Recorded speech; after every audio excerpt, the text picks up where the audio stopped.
नमस्कार मंडळी, मी शुभम आपल्या सर्वांचं पुन्हा एकदा स्वागत करतो आपल्या एका नवीन व्हिडिओमध्ये। तर मित्रांनो, हे बघा इकडे तर कांदा वगैरे तर कापून घेतलाय। तर आज होता शनिवार, तर म्हटलं आज सकाळची जेवणाची पाळी आमची असते, राहुल भाईची आणि माझी। तर आम्ही सकाळी जेवण बनवायला घेतलं। तर आज शनिवार म्हटलं आज बेसनची पिठी बनवूया। तर पिठी बनवायचा बेत केला दोघांनी आज। तर पहिल्यांदा पिठी बनवत होतो, तर पाणी तर टाकलं होतं आतमध्ये पिठामध्ये, तर थोड्या गाठी झाल्या होत्या। मी म्हटलं काही सक्सेस होते की नाही पिठी आता, तर कारण की पहिल्यांदाच प्रयत्न केला होता बेसनच्या पिठी बनवण्याचा। तर फायनली पीठ वगैरे भिजवून तर घेतलं आणि तेल टाकलं कढईमध्ये। आणि मित्रांनो, जेव्हा घरापासून लांब येतो ना, तेव्हाच आपल्या आईची किंमत कळते, कारण की आपलं जेवण हे आपलं स्वतःलाच बनवून घ्यावं लागतं। नाहीतर घरी असतो तेव्हा आपल्या आईचं आपल्या पुढे ताट आणून देते, पण इकडे मात्र आम्हाला कोण ताट आणून देत नाही मित्रांनो, आमचं आम्हालाच करावं लागतं।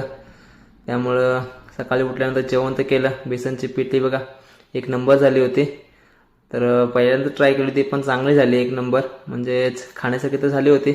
मला तर बाबा आवडली, बाकीच्यांचं मला काय माहीत नाही। तर आज म्हटलं बाहेर जेवायला बसूया आपण। तर हवेवरती मी एकटाच बसलो होतो जेवायला दुपारी। तरी बघा वातावरण तर एकच नंबर होतं आणि जेवण पण एकच नंबर होतं। तर मित्रांनो, या जेवायला। आणि जाता तर मित्रांनो, एका गरीब मुलाला फॉलो नक्की करून जा। तर चला, नेक्स्ट व्हिडिओमध्ये भेटू आपण। Bye bye.